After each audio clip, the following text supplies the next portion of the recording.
talk. So next talk is very much a follow-up to Scott's talk this morning about the question, what do you do if you have continuous variables, logic, and counting? And so Zhe will tell us about weighted model integration. Yes. Thanks for the introduction. Today what I talk about is called weighted model integration. And these are joint work with my collaborators, Fanchi, Paulo, Antonio, who's also here today, Andrea, and Guy. So in today's talk, I'll first talk about what is the definition of weighted model integration. It sounds very similar to weighted model counting, but is in continuous domains. And second, I'll talk about what are the WMI problems that are tractable. So in the continuous domain, things are very different from what we see in the discrete case.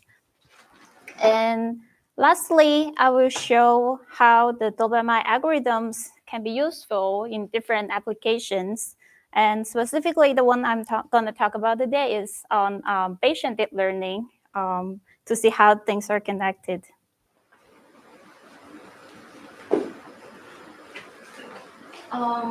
So first, so we have been talking about weighted model counting in this workshop for several days, and weighted model counting is useful in database, in machine learning. And here I want to write a simple example of weighted model counting before we see what is integration. So in weighted model counting, we are in discrete domain. We have our model in propositional formula. For example, A implies B, where both A and B are Boolean functions. And we can further define weights over these literals. And then the task of weighted model counting is basically to add up what are the weights for the satisfying words, and then we add up those weights. But now we wanted to move to mix discrete continuous domain to have some continuous variable. In this case, we are using the SMT formulas where we allow like linear arithmetic constraints combined in a logical way. So for example, we can have something like a continuous variable x. If x is greater than 0.5, then it implies that another continuous variable y is less than x. And we can also similarly define weight functions over the literals. So this is like the case and value that Scott showed this morning. Basically, it's saying if you satisfy this case, x less than 0.5, then you have a weight function to be 3. If greater than 0.5, then a weight 1 is defined. And then the task of weighted model integration is again to add up all the weights of the satisfying assignments. So for example, here in this formula, only this red triangle is not satisfied because this is the case when x is greater than 0.5, but y is greater than x. So only this tiny triangle is not satisfied. But for the others, they have some weight function defined over them. And then what weighted model integration do is to integrate over this green region, basically the feasible regions, to the formula, and then to integrate the weight functions over them. So I would like to motivate a bit more of why we use the SMT formula. I guess it makes sense to most of the audience here. So this is an example of trying to model a skill matching system where we want to model the skill of each player as a continuous variable, and also we want to model the team performance using a continuous variable. To start with, we have each players, and they have certain skill, which is a continuous variable defined between 0 and 10. And then the players, further, these players can form some teams.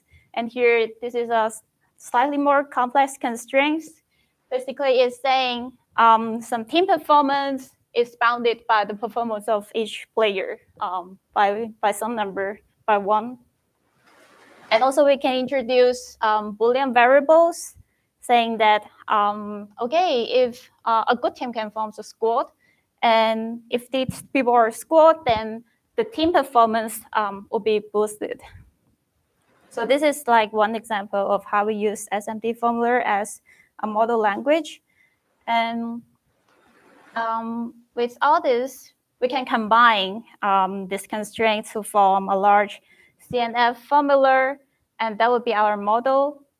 And if we want to further make it probabilistic, we can define weight functions over the literals, as we have seen in the previous case. Basically, it's attached to each literal. If some cases are satisfied, then we multiply some weights. So basically, the SMT formula gives definition of the support of a distribution, and this weight function defines the density of the distribution. And together, we get a normalized distribution in this way.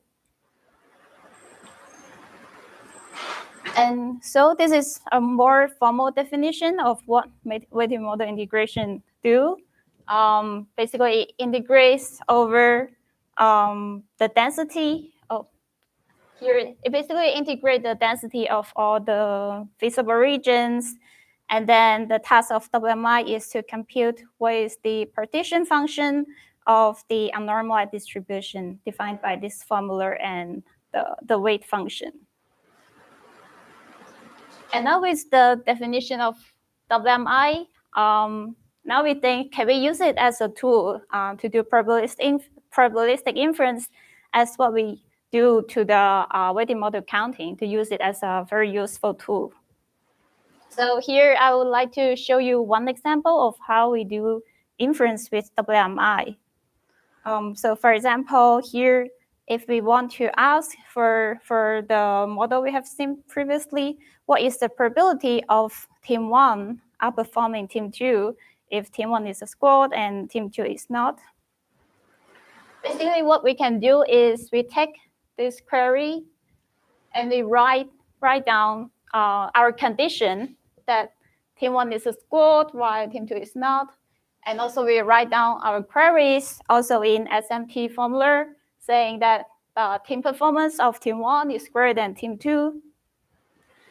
And then we conjoin the condition to the previous model together with some weights. And then we call a WMI solver that can give us like a partition function. And then we do another call to the WMI solver on a problem that conjoined with the query. And then with 2 calls to the WMI solvers, we are able to get some probability. We are finally get the probability of our query, which is like around 58% here. So even though in the continuous case, we need to do integration, the problem we have seen, we have just seen, can actually be tractably computed. So it would be polynomial in the number of players in a team. So even though in the definition, the WMI involves integration over high dimensional space. And next, I will show you how. So next, so now you already see what is WMI problem. And in this definition, it seems very complex because it involves summation and also integration. So now you might wonder, okay, what kind of WMI problems are the easy ones? Because all the ones we have seen so far seems complicated, but somehow I also tell you there's problem that we can easily solve. So I will first start with the WMI solver that people have proposed so far, because the build of this WMI solver can actually help us understand the hardness of the problem.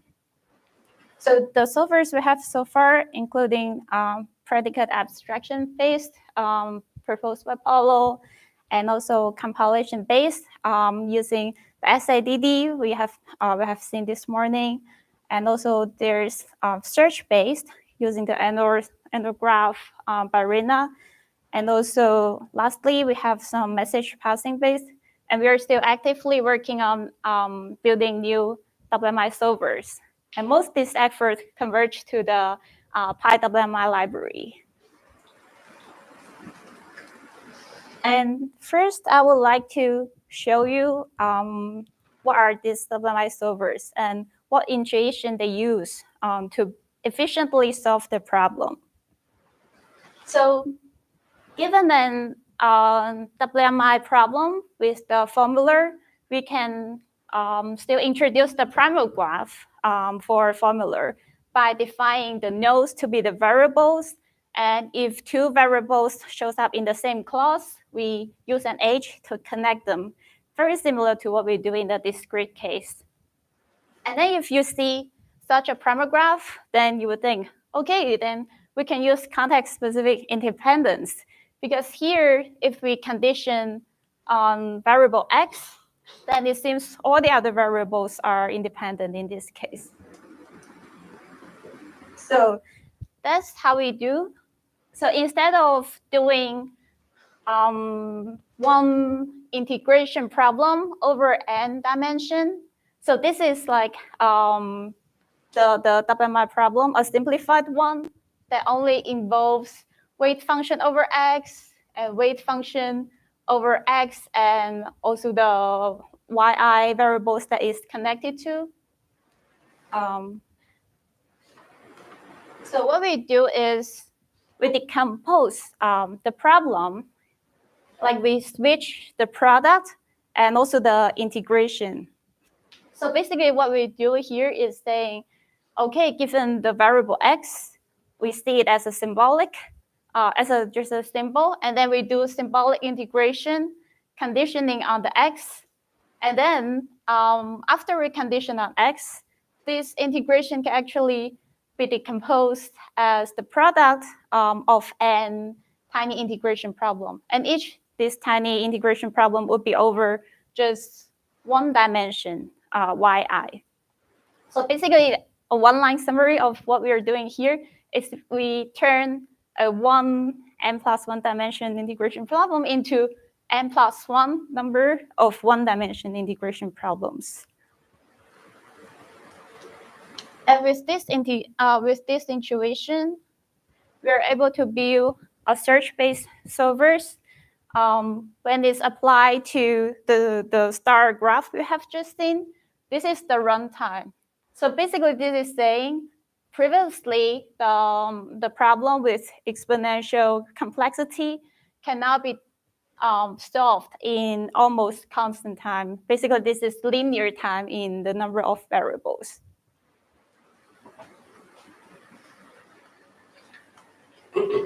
And next, I would like to show you another WMI solver.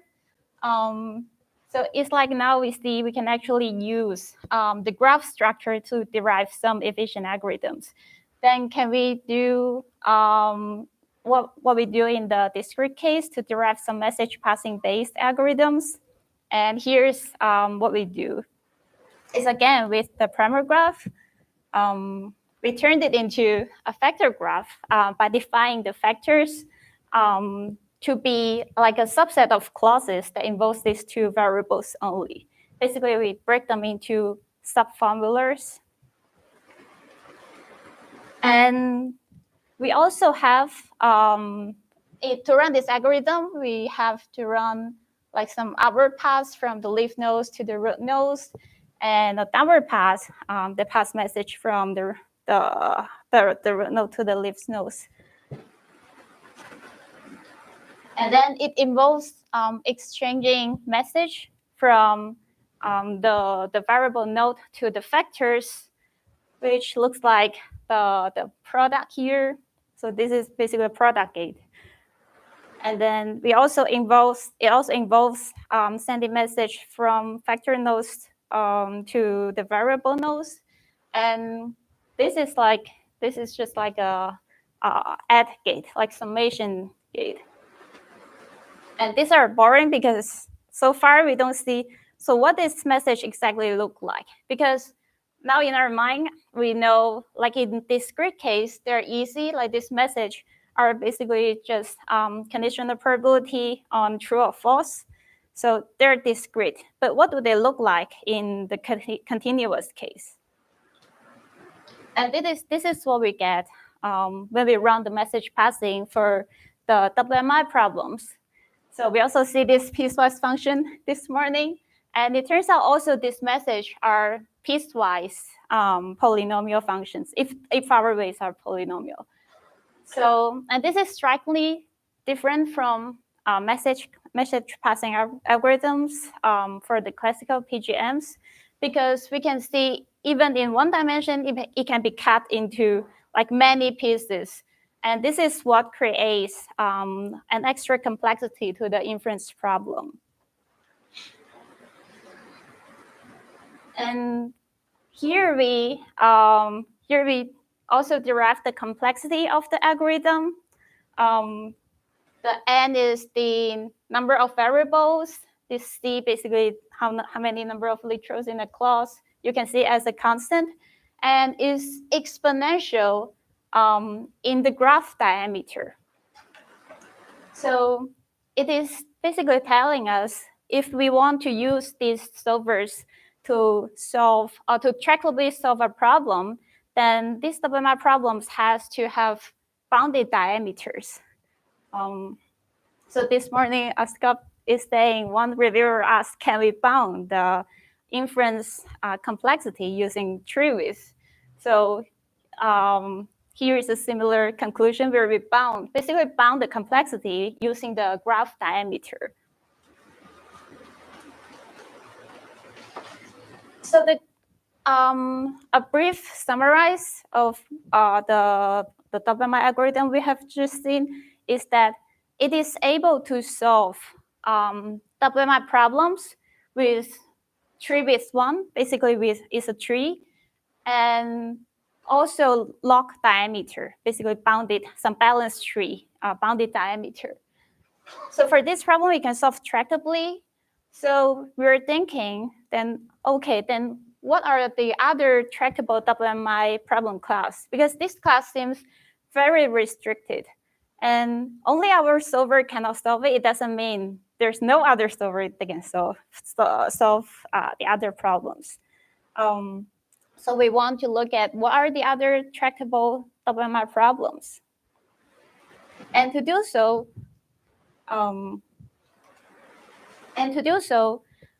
we first look at the class that by increasing the treewidth from 1 to 2, and still keep the graph diameter to be in log scale. And this class is very close to the tractable class we have known. However, we prove that inference in such WMI problems is sharply hard. We prove it by a reduction to a subset sum problem, and then we construct something like a balanced tree, but each node has some treewidth too. And okay, so this problem class sadly is intractable. So we try another thing. So we keep the treewidth to be 1, so it's still a tree. And it's just like we increase the diameter to be n. Basically, we look at a train. And for a train, we know in discrete probabilistic graphical models, the inference over such models is tractable, is basically polynomial in the number of variables. But surprisingly, for WMI problems, this is also sharply hard. So together, this is basically saying what our solvers can solve are the only tractable class that we know so far. By slightly increasing the hardness in the other parameters would suddenly, like instantly, give us some intractable class. So here are the and the class I have just shown you is the largest largest tractable WMI problem class we have found so far. So we're curious. It's very restricted. So we're curious. Can we have some circuit representation for WMI when we have some problem that are worst case intractable? Because that's what we have been doing these days. And also, in the example of the first WMI solver, we can see that such problems, they do have some decomposability.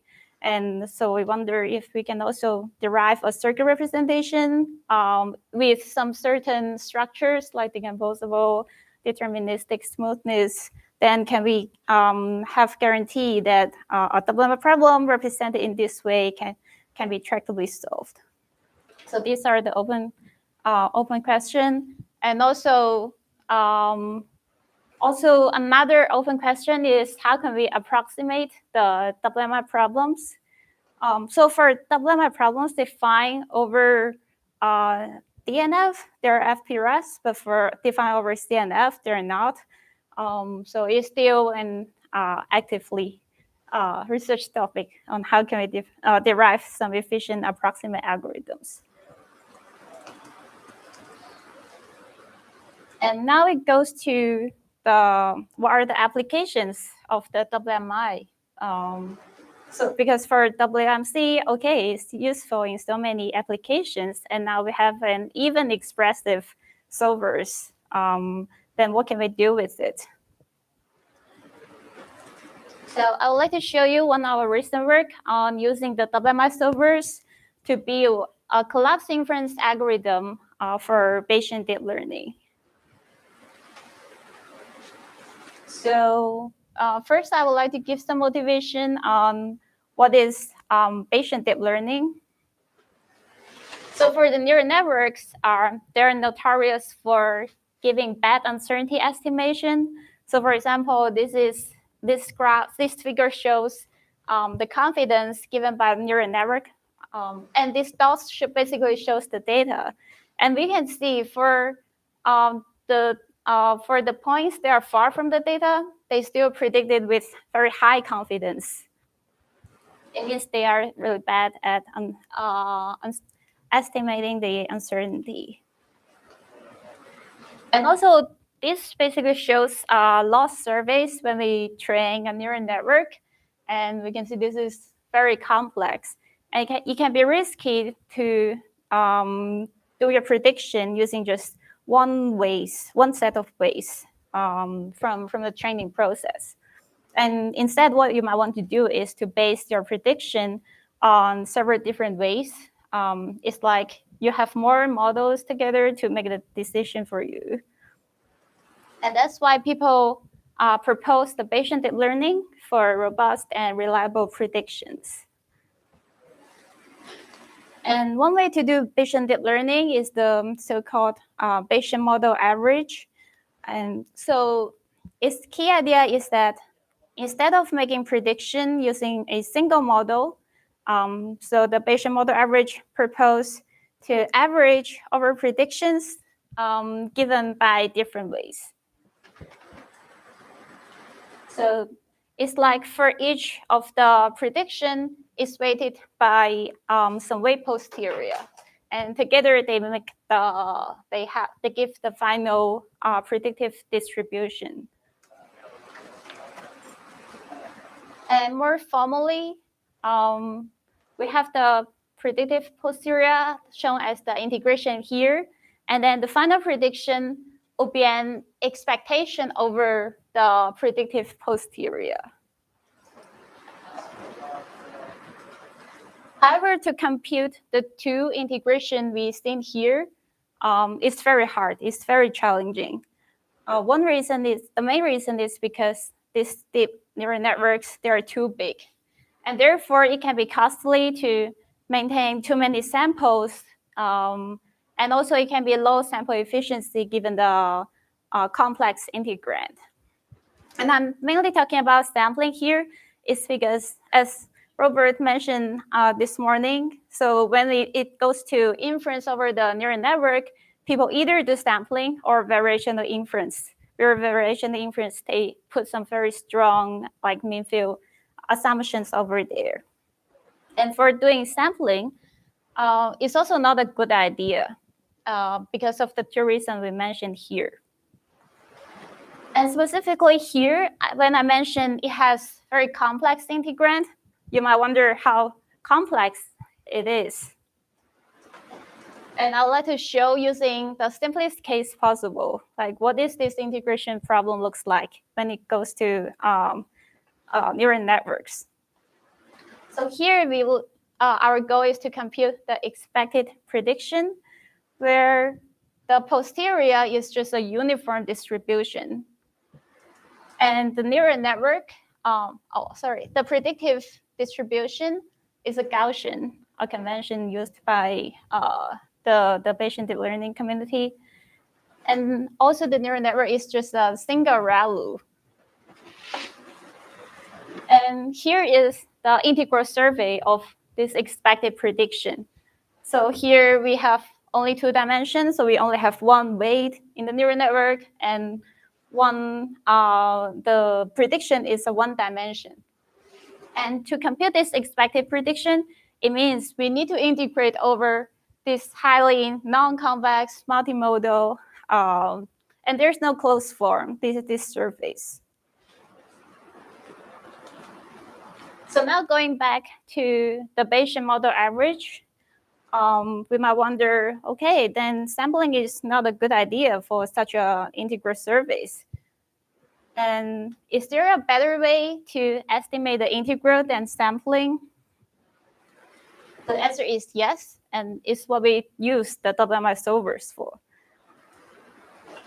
So next I will talk about first, how can we reduce this Bayesian model average problem into exact integration problems. So we start with the BMA problem that we have just seen, where the ground truth is very complicated. And now we know the sampling is not a good idea because using just a field to estimate such surveys is not a good idea. So instead, we will like an approximate representation that is very close to the previous Bayesian model average formulation, but meanwhile, it is applicable to exact integration. So here is what we get. So what we do is from this approximate formulation, we result in another integral surface, which is not a copy-paste from this one. So if you look closely, they're slightly different if you look at this H. But this is very close to the ground truth one, and is amenable to exact integration by using the weighted model integration. So basically what we do is we translate a ReLU neural network to an SMT formula, which is basically the support in the WMI problem. And we also translate those posterior distribution over the weights, over the prediction, to be the weight functions in the WMI formulation. And then we call the WMI solvers to do integration over the resulting approximate problem. And this will give us really accurate approximation to the Bayesian model average predictions. But now you might ask, what about scalability? It's the problems that we always get. Or generally, what's the price we pay for this approximation? So previously, we mentioned that for sampling, they're not accurate, but they're flexible in the sense that they can be applied to any neural networks, and also they're scalable. But for the Bayesian model average, reduction to the WMI problems is limited to fully connected layers, and also integrate over a polytopes in arbitrarily high dimension is a Shapiro problem in general. So we only have high accuracy. And now we think, how can we combine the good from both worlds? And the answer is a scheme called collapsed inference scheme. So next I will show you how this collapsed inference scheme works. So given a neural network, they might have convolutional layers, pooling layers, some layers that we cannot do the lemma reduction like this. What we do is we split the weights in the neural networks into two different sets. So we first put some of the weights into the sample set. Basically, we put the weights that we cannot reduce to the lemma problems, and maybe some of the weights in the fully connected layers to be the sample set, such that the resulting problems would be in lower dimensions. And then we put the remaining set, remaining weights into the collapse set.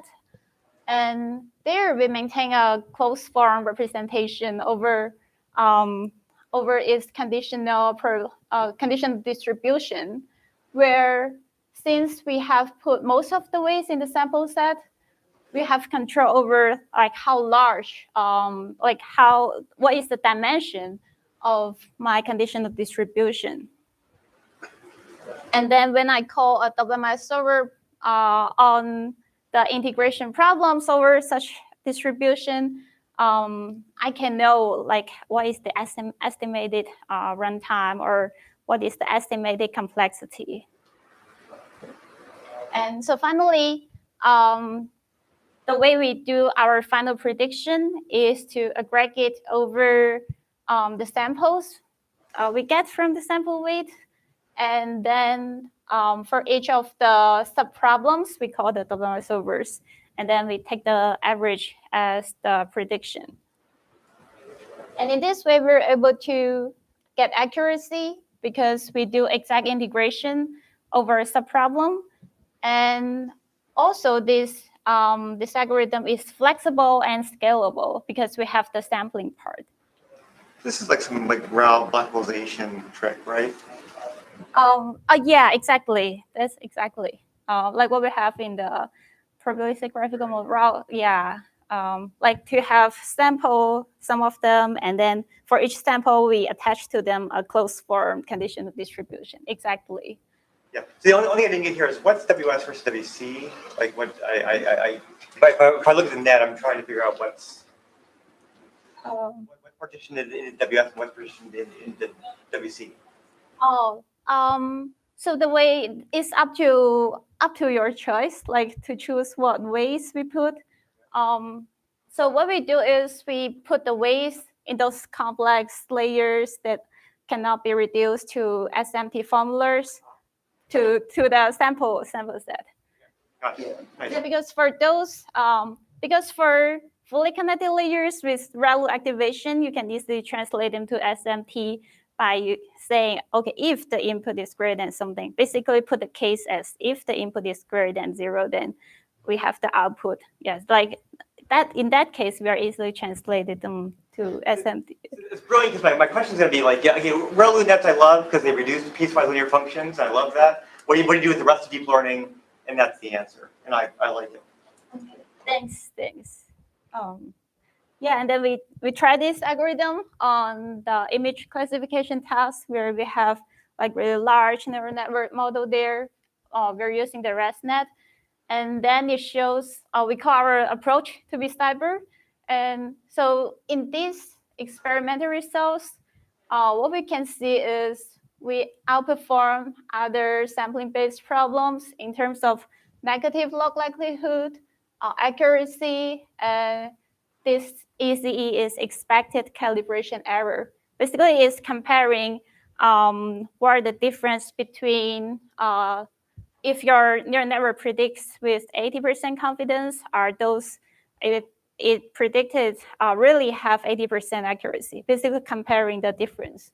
So for the ECE, basically, the smaller the better, and we almost outperform the other baselines in all settings. It is basically telling we're applicable to large neural networks, and it is able to give accurate estimation of the uncertainty, and also it helps boost predictive performance. So this is just one application, and people also use WMI solvers for probabilistic program verification for fairness. And also recently, WMI is served as a back engine in a neurosymbolic framework. So it can be very useful for many applications. So now going back to the open questions, since this is a very useful tool, and can we build even better WMI solvers? So it goes back to, can we build circuits for WMI, and can we build efficient approximate solvers for WMI? And that's all. Thank you.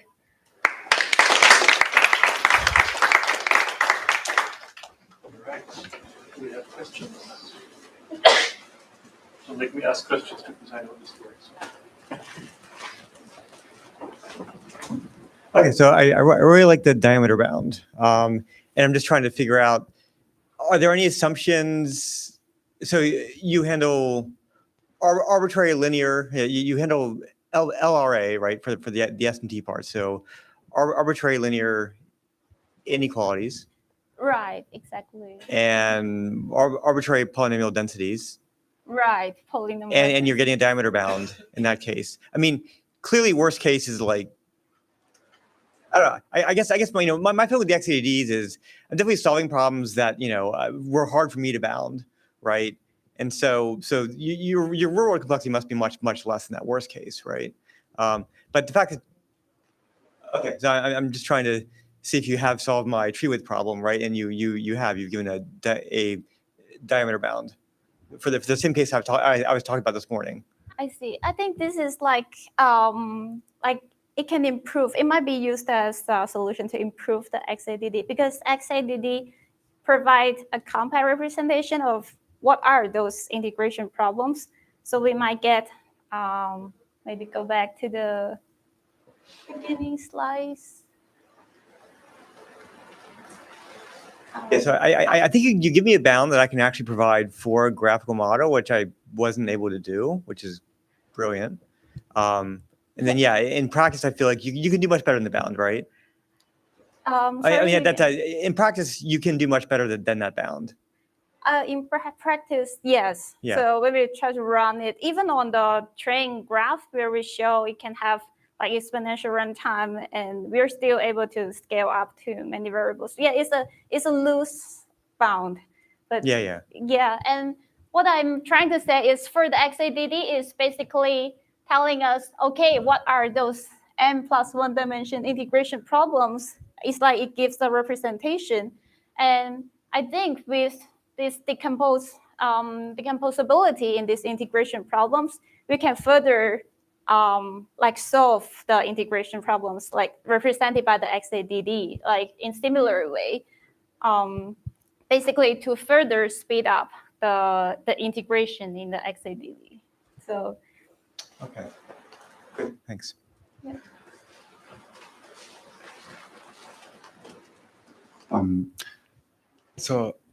Minor detail, I think I get hung up. So like on slide 36, I think. So. Yes.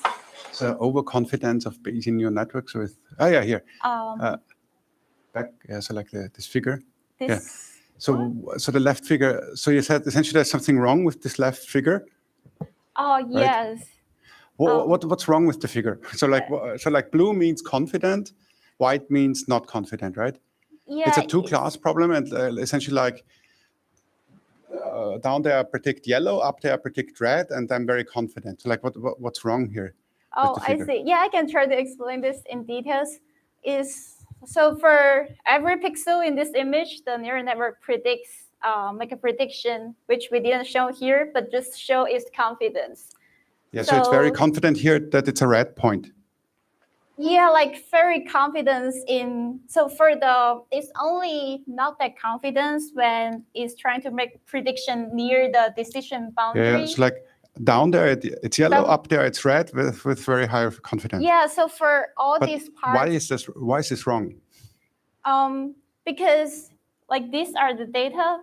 If you try to make prediction like far from what you but it's closer to the yellow. So I would also say yellow. So why should I say, if I go away from the yellow, maybe it's still a little bit more red. So it's still okay to say yellow down there, right?